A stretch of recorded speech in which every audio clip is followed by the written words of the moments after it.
The whole idea behind the information kind of dissemination tonight is really just to give you guys an understanding of what the new law that was just passed. Come on in. I'm just getting started. You're right on time. Come on in, guys. Come on in. This is 4th and 5th grade. Yeah, for 4th and 5th grade. That's right. So the new law that was signed in just recently is called the Alaska Reads Act. It is perhaps less impactful for our 4th and 5th graders than it is for our 2nd and 3rd and below. And kind of a way to look at it is some of the things that apply to the 3rd graders and below won't apply to our 4th and 5th graders, but it will change some of the way they experience the school year, in that they are getting some interventions and things that they wouldn't otherwise have gotten. Okay, and so we're going to kind of go through it. We're going to tell the story of a little guy named Rob, and he's supposed to be a 4th grader right here at Hunter, and what it might look like for him as we at Hunter focus on literacy, on the science of reading, and the Alaska Reads Act. Okay, now this is what the year looks like for a student like Rob. This is the MTSS timeline, and the MTSS stands for Multi-Tiered Systems of Support. And that's how we break down a lot of the way that we address students with different needs, right? Because different kids know different things, and we have to fill those holes in order to get them proficient. And so every kid has different holes, and this is what allows us to do that. So we're really kind of here in the process at the beginning. Our window is open to assess the kids so that we can identify those gaps in their reading, right? And then the next thing that we'll do is we will analyze the student data, kind of figure out what exactly their holes are. Then if they have if they're a little bit behind, then we would notify parents, work together to form a plan for them, begin that intervention, and then we will do after-school interventions for those that need it, which is what we would refer to as Tier 3, right? Referring back to that multi-tiered system. And then this will happen every 2 weeks, monitoring their progress. We'll be doing that throughout the year consistently to make sure that our interventions that we're trying to apply are actually being successful. Okay? So like we said in September, Rob, a 4th grader, is going to take what we call the Measures of Academic Progress. We just refer to it as MAP. And it's a screener for the first time. We do it 3 times a year, once in the fall, once in the winter, and then again in the spring. Okay?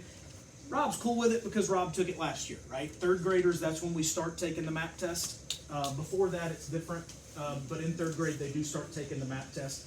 And then the MAP test will tell the teacher and parents if what we're doing is working and kind of compare it to his classmates, if that makes sense. Okay? Now, the 3rd graders have a little bit of a different road, okay? And so they actually have to take MAP test and what we call the M class. Before M class, it was a different screener, but now they've gone to a new one. So 3rd graders actually have to do 2 different assessments here at the beginning of the year, okay? Now, if the 3rd graders are successful taking the M class assessment on their first try, they won't have to take it again throughout the rest of the year. Now, they'll have to do it again in 4th grade, but they won't have to for 3rd. But again, this is not something that 4th graders have to do, okay? So the MAP assessment, think about the MAP assessment like this. Every question that the student answers, the test will determine if they can become more difficult on the next question if the student was successful on the first one. And if they answer the first one correctly, the second question is going to become slightly more difficult. And that process continues until they miss a question and it'll drop them back down. Does that make sense? So the test adapts to their skill set. And it asks in a lot of different areas. It helps identify much more precisely their strengths and weaknesses and those gaps that we need to fill in their learning. Okay? The truth is, I haven't taught 3rd grade or higher in quite some time, and I don't remember what that acronym stands for, but really it's just the measure that they use, because the truth is the number would probably seem fairly arbitrary. It seems sometimes arbitrary to us because it's a specific scale for this one assessment, if that makes sense. Okay? Now, what happens after the MAP assessment? Okay, so let's just pretend that Rob is a little bit behind where he should be. So Rob's teacher would talk to his parents. We would create what we call a reading achievement plan. Okay, so it's essentially tailored for him. Now, again, because we're using a multi-tiered approach, we have 3 separate tiers. The first tier would be a student who passed through it and doesn't need any additional support. A second tier student, their additional interventions are addressed through what we call a walk to read, and I'll talk a little bit more about that later. But then the third tier is for students who would need this reading achievement plan.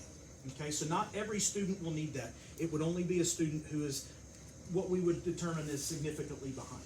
Okay? And so, again, what is that plan? It's very specific and it's tailored to his needs, like individually.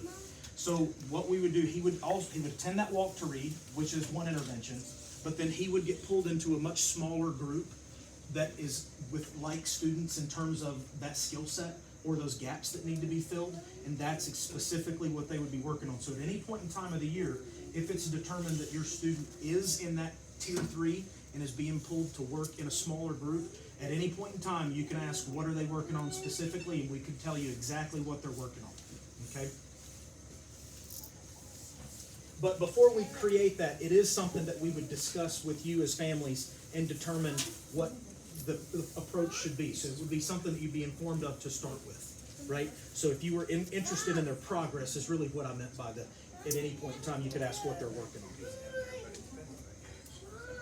So the things that are including on there, again, the specific areas in which Rob is struggling, the specific intervention he'll receive to address it, and then how many minutes per day and days per week that he'll receive that extra support. You could find it in PowerSchool, by the way. That's where it would be uploaded, so that you would always have access to it. Now, the walk to read is something that we do for every kid in the school. We do a separate assessment that determines where those students need to be and what those gaps might be. And like for kindergarten through 2nd grade, our walk to read time is in the morning. The 3rd, 4th, and 5th walk to reads in the afternoon. And the classes are broken up into small groups. We bring the tutors in to lead groups as well. So we go from essentially 6 classes from 3rd to 5th into, like, I think, how many groups do you guys have, Mr. Brogel? Like 12? Yeah. It's about we go from 6 classes of students to 12 groups of students. So essentially we're cutting the number of students to teacher ratio in half, right? In a lot of those instances, and we're able to work with them in a very targeted way. And that's something that every student gets. So if a student is a great reader, then they might be working on like a literacy, like a reader's theater, lots of different kind of, more advanced things. And then the kids that need a lot more help are getting that exact help that they need. But either way, the students, based on their skill set, are getting what they need addressed in this walk to read. Now, the progress monitoring is something that'll happen every 2 weeks. It says 2 to 4 here because that's the maximum that we can do, but we've determined that we're going to do 2 weeks as a building. And we're going to be given mini assessments. They take like a minute, so it's not taking a whole bunch of time out of anyone's day.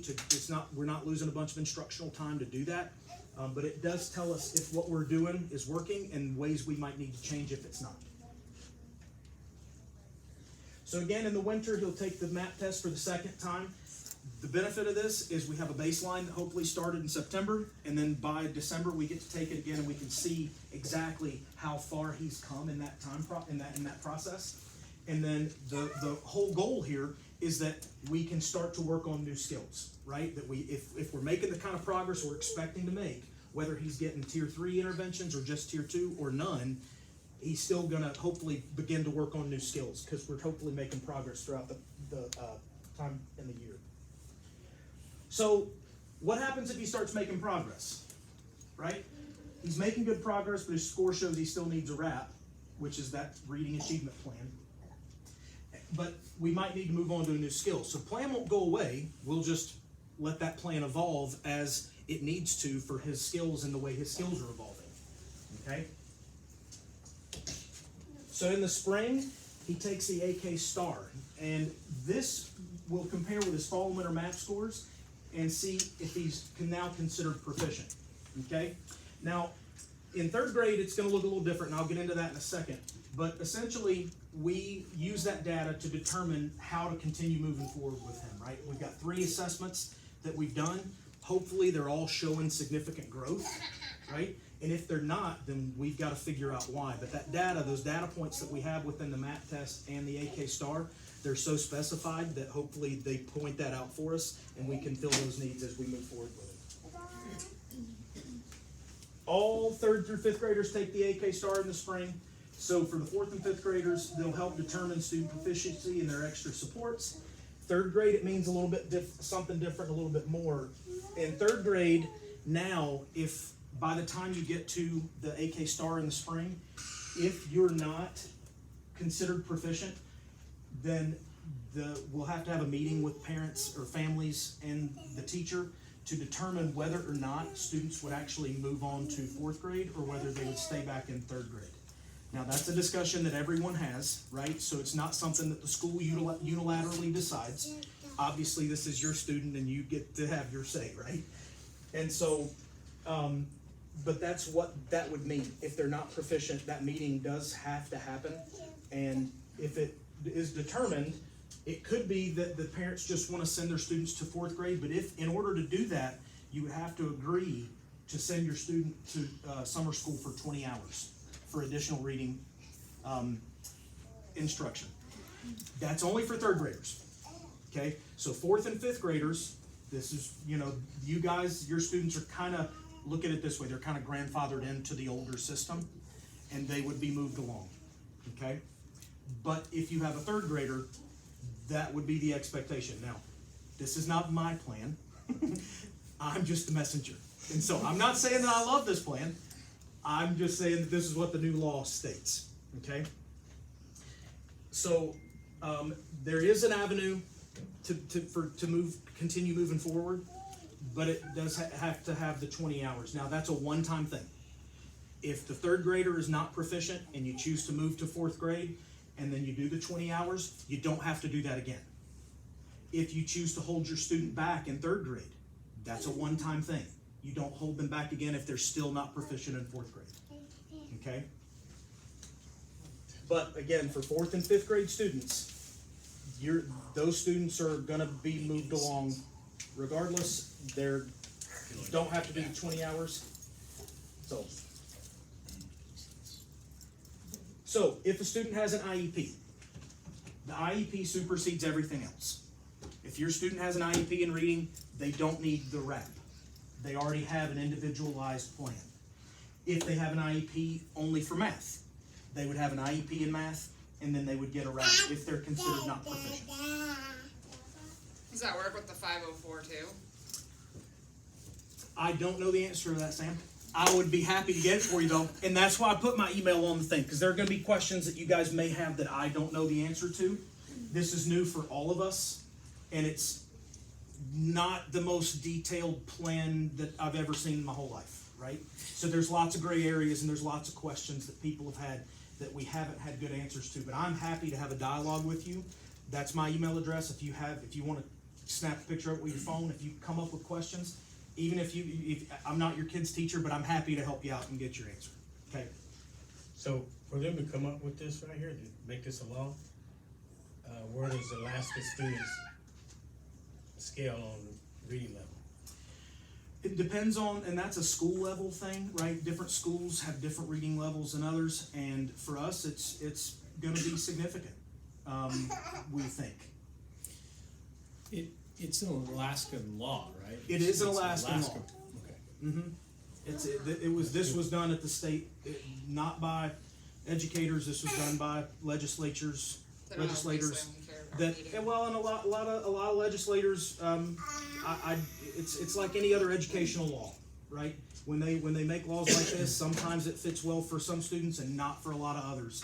Sometimes it's well thought out, and sometimes they're missing some things because not many legislators have spent a lot of time in education, right? So, yeah, I kind of agree with I think it's important.